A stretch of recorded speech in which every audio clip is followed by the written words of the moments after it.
Баршаңызға сәлем, дәмді кеңестер каналына қош келдіңіздер. Бүгін мен сіздермен қысқа арналған жидектерді қатыру әдісімен бөлісетін боламын. Видеоны соңына дейін тамашалап менімен бірге болыңыздар.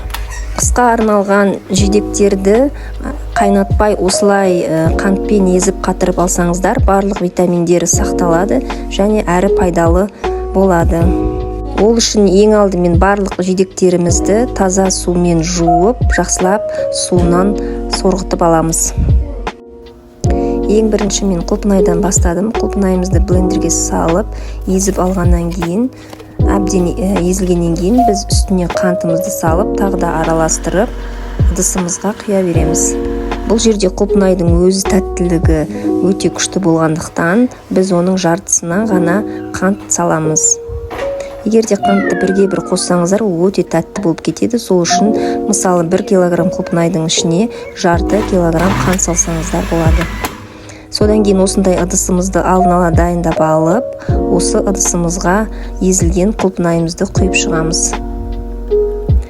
Ыдыстарымызға бөлек құйып алғаннан кейін үстіне құлпынайымыздың өзін тұтастай осылай жеке-жеке салып шығамыз. Бұл осылай жасап көрсеңіздер өкінбейсіздер, себебі бұл өте дәмді әрі жеген кезде өте ыңғайлы болады. Құлпынайымыздың барлығын ыдысымызға құйып, осылай салып алғаннан кейін біз екінші кезекте малинаны осындай әдіспен езуге кірісеміз. Ең алдымен малинамызды ыдысымызға салып аламыз, блендерімізге және жақсылап езіп алып, тура солай құлпынай сияқты ыдыстарға құйып шығамыз. Және ең соңында осындай тұтас малиналарды езілген пюренің үстіне қасықпен салып шығамыз. Малинаның қантында мен дәл солай 1 килограмм малинаға 500 грамм қант салдым. Дәмін көрдім, ол өте тәтті болып шықты. Бірге бір салудың қажеті жоқ деп ойладым. Малинамызда дәл солай ыдыстарға осылай құйып шыққаннан кейін үстіне тұтастай малинаның өзін салып шықтым.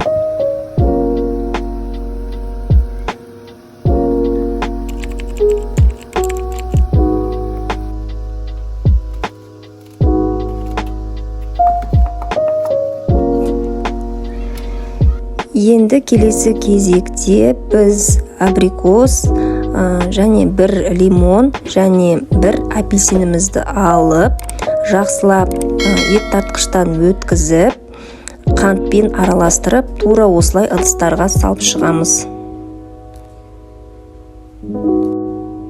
Мен жылда осы әдіспен жидектерді қатырып аламын. Осылай жасап көріңіздер, өкінбейсіздер, себебі бұл әдіспен жасасаңыздар, сіздерде витаминдер толықтай бойында сақталып қалады және өте пайдалы, жегенге де өте жеңіл болады.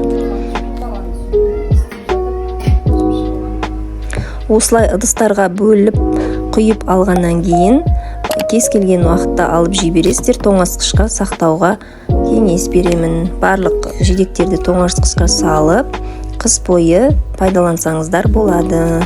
Сіздермен бірге болған Қарлыға дәмді кеңестер каналында рецепт күтсеңіздер, арнама жазылып, менімен бірге болыңыздар. Ас болсын!